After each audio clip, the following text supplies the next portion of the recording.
لائیں کہے کہ ہمارا رب اللہ ہے، پھر اس پر جم جائیں۔ ان پر فرشتوں کا نزول ہوتا ہے، نہ کوئی غم کرو نہ خوف، خوشیاں مناؤ جنت کی جس کا تم سے وعدہ کیا گیا تھا۔ اللہ کی ربوبیت پر اطمینان جب انسان کو ہو جاتا، میرا رب اللہ ہے، ربی اللہ، انسان کے لیے نہ کوئی کھٹکا، نہ کوئی خطرہ، نہ کوئی خوف، نہ کوئی حزن۔ جو کچھ ہو رہا ہے کس کے اذن سے ہو رہا ہے؟ اللہ کے اذن سے۔ اللہ کے اذن کے بغیر پتا تک نہیں ہلتا۔ یہ کوئی اندھا بہرا مادہ نہیں ہے جس سے مجھے کوئی خوف ہو۔ اندھا بھینسا چلا آ رہا ہو اس سے تو ڈرنے کا ہر انسان کو ڈرنا چاہیے، نہ معلوم کس کو ٹکر مار دے۔ لیکن نہیں، اس کائنات کو چلانے والا ایک سمیع و بصیر خدا ہے، وہ جو میرا دوست ہے، میرا ولی ہے۔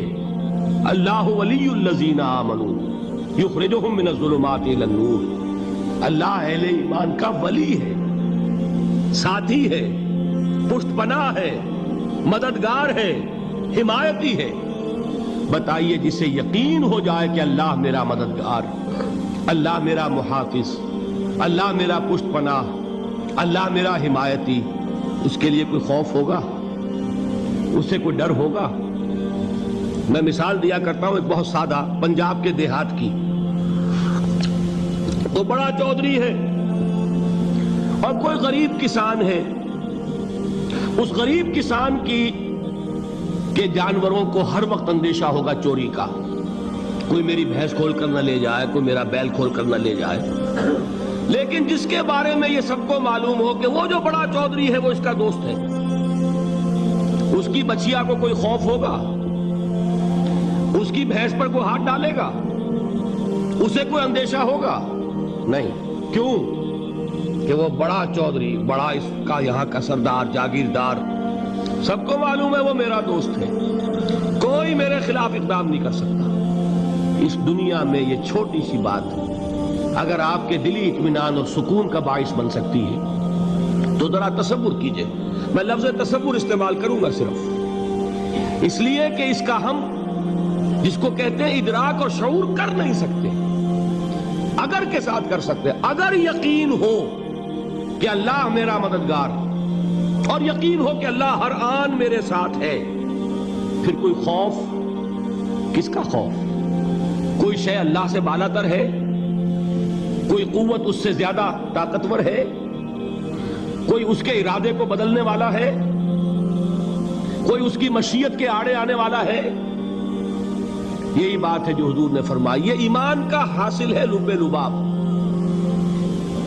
کہ دیکھو اچھی طرح اس بات کو ذہن نشین کر لو، اگر تمام انسان مل کر تمہیں کوئی نقصان پہنچانا چاہے نہیں پہنچا سکتے مگر جو کچھ اللہ نے لکھ دیا ہو، اور تمام انسان مل کر تمہیں کوئی نفع پہنچانا چاہے نہیں پہنچا سکتے مگر وہ شے جو اللہ نے طے کر دی۔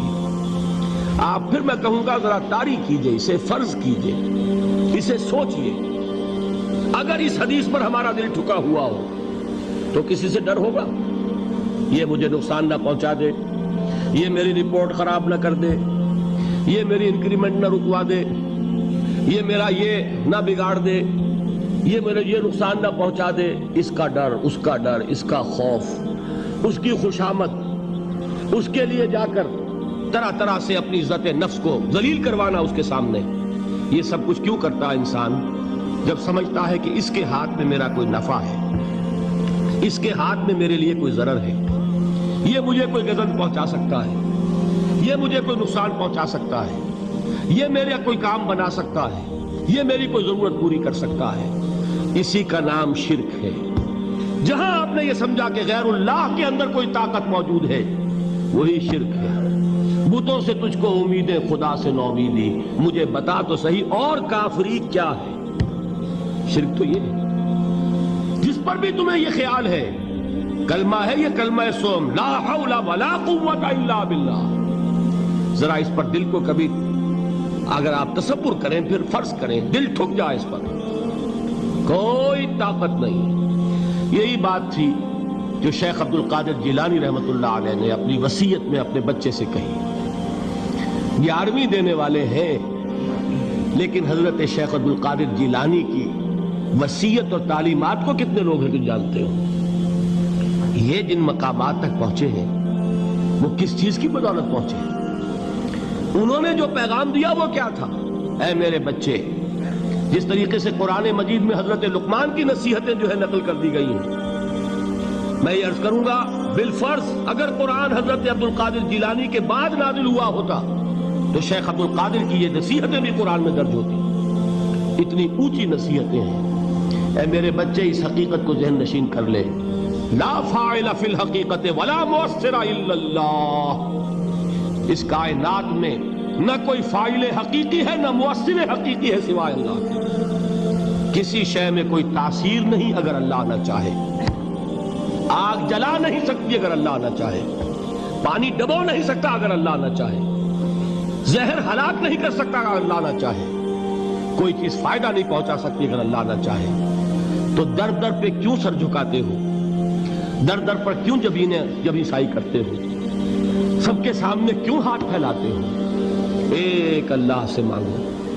ایک اللہ کے سامنے زمین پر اپنی جبین رکھو. لا فاعل فی الحقیقت ولا مؤثر الا اللہ. نظر آتا ہے ہمیں کہ پانی پیاس بجھا دیتا ہے. پیاس بجھانے کی صلاحیت پانی میں نہیں ہے، اللہ کے اذن سے. کھانا بھوک مٹا دیتا ہے. بھوک مٹانے کی صلاحیت کھانے میں نہیں ہے، اذن رب میں. دیکھیے یہی یقین تھا. حضرت موسیٰ علیہ السلام کا واقعہ یاد کیجئے. سامنے سمندر آ گیا ہے. قوم دیکھتی ہے پیچھے کہ گرد و غبار کا طوفان ہے. معلوم ہوا کہ فرعون اپنے لشکر سمیت آ گیا ہے. لشکر جب چلتا تھا تیز رفتاری کے ساتھ تو گرد و غبار کا جو طوفان اٹھتا تھا اس کا تصور کیجئے. اور لمحہ بلمحہ وہ قریب آ رہا ہے. پوری قوم نے کیا کہا ہے؟ اے موسیٰ انا لمدرکون. اے موسیٰ ہم کو پکڑے گئے. قرآن مجید نے تو یہاں وہ باتیں نہیں لکھی ہیں، لیکن تورات میں یہ درج ہے کہ بنی اسرائیل جھگڑنے لگے، دست و گریبان ہو گئے موسیٰ کے ساتھ. موسیٰ ہمیں یہاں مروایا لا کر، اس سے تو ہم وہیں بہتر تھے.